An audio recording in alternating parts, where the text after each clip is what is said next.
Hello everyone, we're here with Marcelo. He's here for the World Professional Jiu-Jitsu Cup and he will be officiating some of the bouts on Friday and Saturday. Welcome to Abu Dhabi, Marcelo. Thank you very much. And really good pleasure for me to come here. Like 11 years ago, I dreamed to come here for the big ADCC. And after like 11 years, I'm here. It's really good pleasure to me coming here. So this is, thank you very much. So this is the first time you're here? Yes, my first time I'm here. First of all, can you talk to everyone about how you started? What's your relationship with the Emirates team coaches? Because I live in a small village. I born in a small village in Rio de Janeiro. His name is Niterói, and I started in 1992. In a small academy, is guys like Luis Paulo, his name. And after 4 years, I start training. And Murilo Bustamante and Sérgio Souza, both like a student for Carson Griggs team. And I start training for them. And I was there for all time. And after they organized for BTT. After Carson Griggs, they did like a BTT, and I'm still there all the time.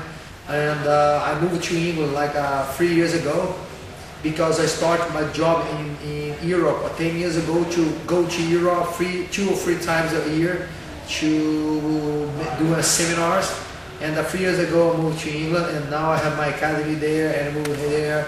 And I have a good relationship with the guy here for Abu Dhabi team, with Carlos Santos, Olavo, Sunya, all the other black belts.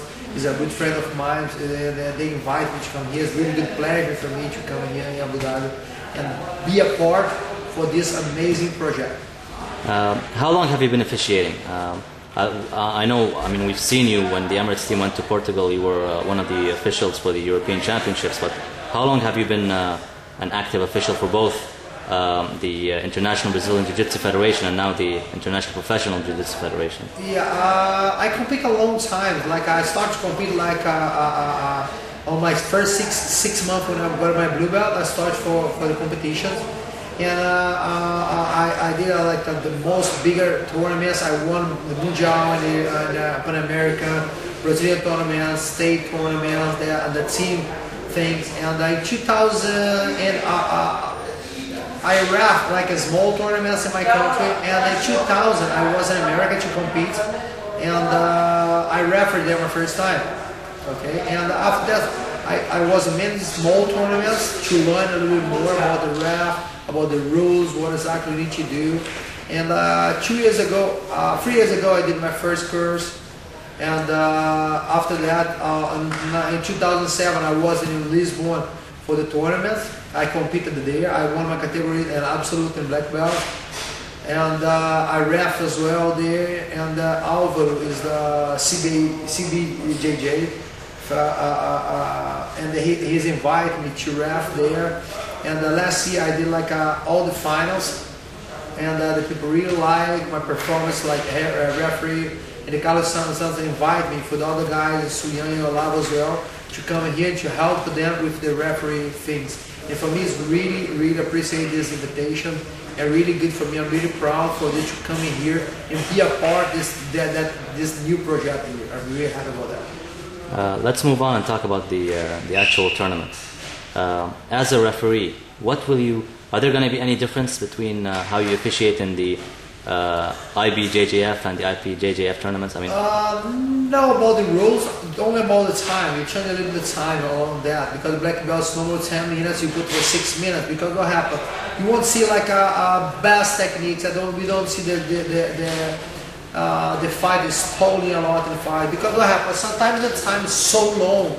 Okay, it's a little bit boring fights, and you want to see here like a tournament like that, like all the best professional guys come to Abu Dhabi to compete here. I think you have to push a lot the guys to show much more technique, to try to submit more your opponents, and much more than that. And only thing you change is about the time. And the ref just have to push much more the fight. Don't leave the fight is stalling too much.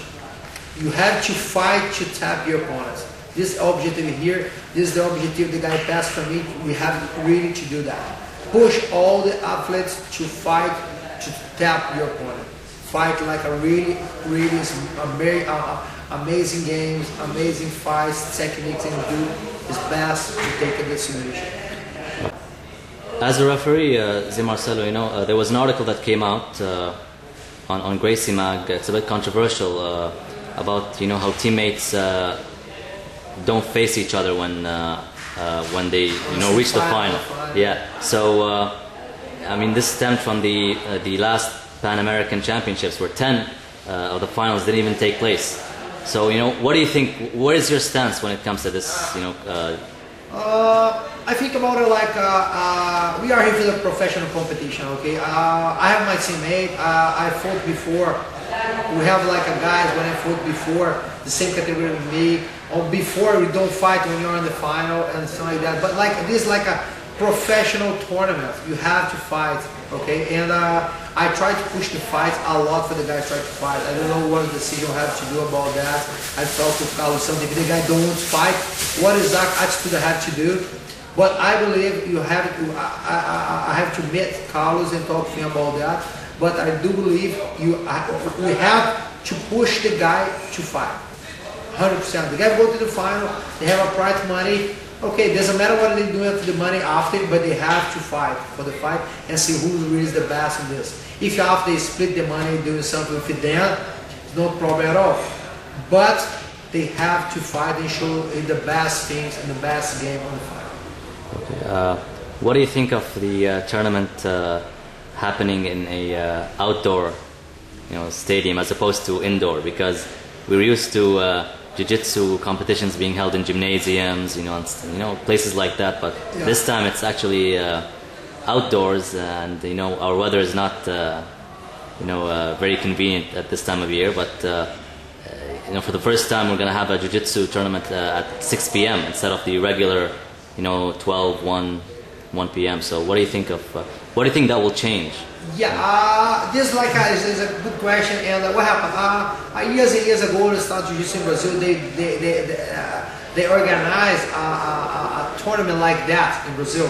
Like years and years ago, I remember like one time I fought in Atlantic Sul in 1993, and I fought like at 3 o'clock in the morning because the tournament started like 5 o'clock and it finished like 5 o'clock in the morning, and I have to fight like all the night time. I wasn't scared about because I hear it's really hot. It's like Brazil the summer right now, and but I trained like 2 days ago and the same time for the tournaments. On begin like at 5 o'clock, it's a little bit warm, too warm. But after the sunset, it's come really good and really good to fight. And I really do believe it's really amazing opportunity for the people to see different things. And this we have to show the world, to make like an amazing tournament, show like the best jiu-jitsu and the different kind of things.